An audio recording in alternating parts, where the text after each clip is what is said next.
What we don't know is when that might be. It might be some months down the line. We hope it's nothing much more than a few months away from now, but it's very difficult to tell. It will depend on how quickly practitioners in this sector, the aviation industry, can reassure the government of safety of passengers, or if we find an efficient, effective vaccine or therapeutic drug that will bring back the desire. Okay, so because also people must be willing to make the journey. Okay, so this needs to change the behavior right now. It's not in favor of travel.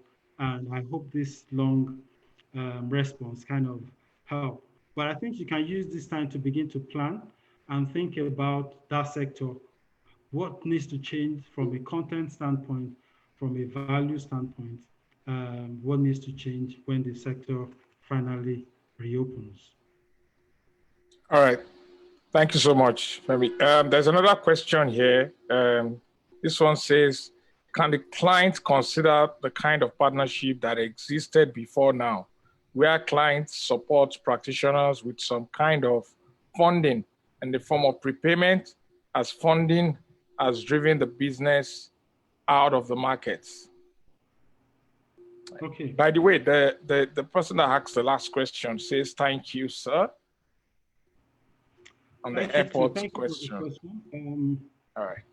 Now, I think more than ever before, and I say this also with all sense of responsibility, and with and also based on my years of being on the client side. One thing we must always understand is that most clients believe in the partnership relationship with the agencies they work with. As long as the agency is adding value and driving thought leadership and helping the brand to grow and understand the brand, the client will always be open and willing to support the agency. For multinational brands that I've worked with, I think topical in the mind of these clients is always, how do we work with our agencies better to make them partners in growing the business and not just somebody we ask to run errands for us. So, and we must offer that value, that quality and that value to our clients to the extent to which they see us as partners. Now, if we're able to establish that great, ideal working relationship with clients, I think anything is possible. There were days when clients used to fund campaigns, significant levels of prepayment. Even till now, there are still clients who prepay to a significant level. And we must continue to appreciate those clients and see it as a real investment and trust. And so we deliver value, so they continue to do so. So I can tell you authoritatively, because I do have clients who do some level of prepayment, and I know other agencies do that as well. So clients will continue to support and collaborate and work with the agency as long as we show value. So, but I think it will then depend on the level of your relationship with the client in terms of the value addition, not just in terms of personal relationship, but in terms of real value, and that they see that the agencies bring in to invest, to supporting the brands and the business to grow.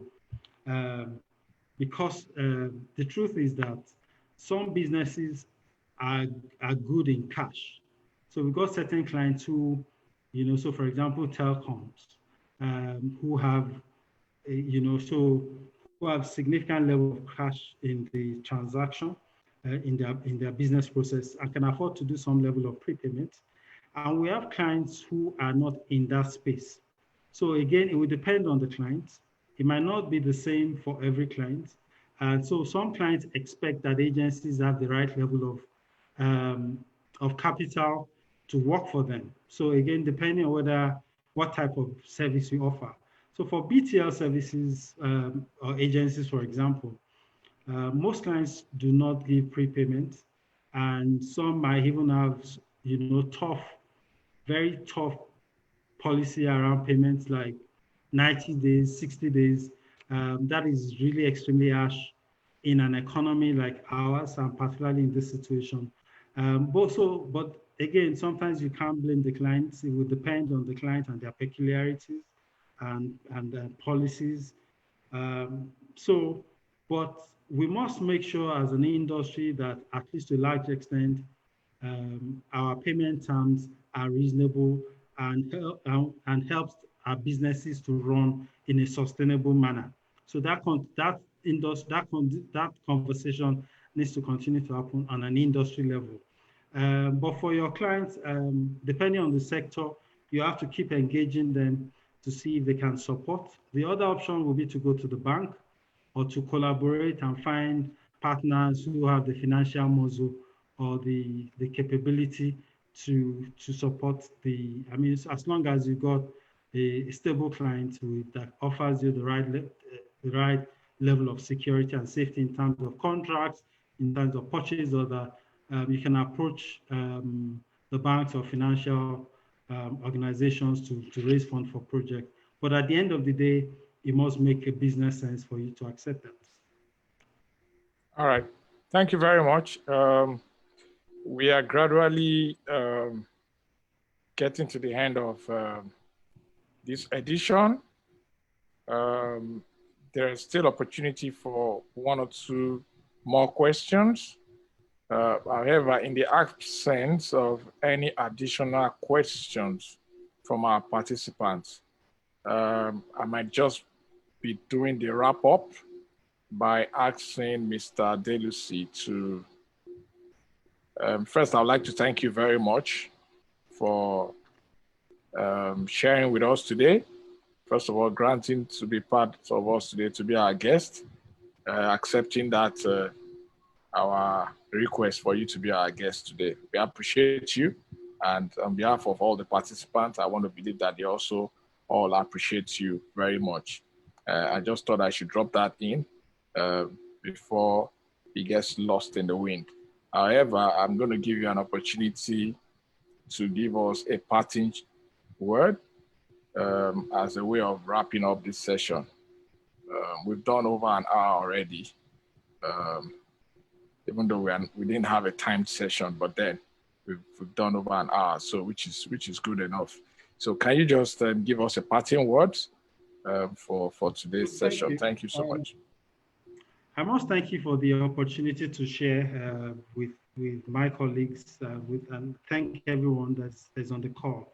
I think we live in an era that is, I mean, this is a very disruptive era, but it's also a very exciting period as well. I like to see things from a positive standpoint. And I will say that this pandemic offers a new challenge, one which we must all welcome with very, very open arms. I mean, if you don't welcome it, what can you do about it anyway? So the approach for me, which I encourage, is to always, expect that every now and then things like this happen. It might be an economic recession, it might be a pandemic, it could be something else. The marketing space every now and then comes, has to come through this tough, challenging period. We must just embrace it as a new way, as something to stimulate new ways of thinking. Our passion and interest in the work that we do must galvanize us to embrace new ways of thinking. We must be willing to unlearn things that we've known before now, the ways of working, our processes. Why did we all have to come to work when we could work from home? And again, why wasn't this a state of, a normal way of working before? A colleague of mine that were in university together worked with the British Telecoms and has been working from home in the last 25 years. He only goes to the office once a month, and he's been doing this over 25 years. So for him, not a lot has changed apart from the health challenges out there. But this is how it's always worked. So we need to embrace it. I think this period offers advertising and marketing opportunities to explore content creation, content development. Technology is evolving, will change the way we work. Artificial intelligence, machine learning, everything is disrupting the way we work, either as media buyers or strategists. The creation of content from a user standpoint is going to be driving consumer engagement going forward. So there's a lot that's data, there's technology that is going to evolve.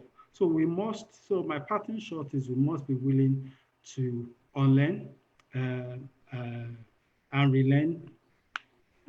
Just like I can't remember, was I'm struggling to remember his surname now. He's an American, and one of the quotes, and I'm not quoting him verbatim, he talks about the illiterate of the future. The illiterate of today.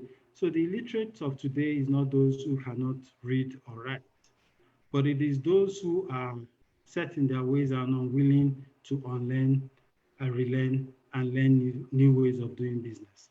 So let us, from that standpoint, understand that we need to think about the work that we do, the structure, our processes, the technologies, and the way of work today as being completely different, and have an open mind to approaching our briefs and the work that we do with our client from a completely different standpoint.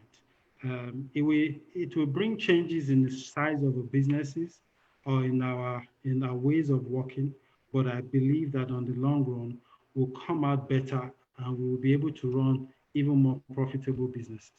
And I think we will love where we will find ourselves afterwards in terms of the things that we have learned. Personally, I've used the last 3 months or the last 2 months of this lockdown in joining so many different types of Zoom calls, WebEx. The amount of free, so I was supposed to attend 2 trainings in London and the US in the month of May. Imagine how much the business has saved because all of those trainings were brought online and they were all delivered free of charge. And personally, apart from the people that you meet or the personal connections that you make in those kind of training, but you still learn and you still benefit significantly from this online training and sharing.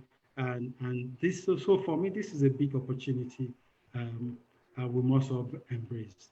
And I think that it might be tough initially, but I think on the long run, we will all be excited. We will all be excited that we are part of this great recovery. Thank you so much. Thank you all for being part of today. All the participants, we appreciate you. Without you, there cannot be any platform called Outdoor Republic Zoom live session. A big shout out goes out to the sponsors of this, the supporters of this series, Ocean Outdoor Limited and Nimbus Media Limited. I thank you all once again. Until next week, when we bring our next guest, we're also planning our next webinar where we'll progress the conversation of having the right measurement currency for out of home in Nigeria. Thank you all for your time. Thank you once again, Mr. Femi Adelusi. You've been awesome today. We appreciate all the nuggets that you shared with us today. All right. Bye, everyone. Bye. Apologies if your questions came after we've closed. I'm sure Mr. Adelusi can read up and then might want to answer to you personally as we go ahead. Thank you very much, everybody. Have a great evening. Bye. Bye-bye. Thank you. Bye. Bye. Thank you.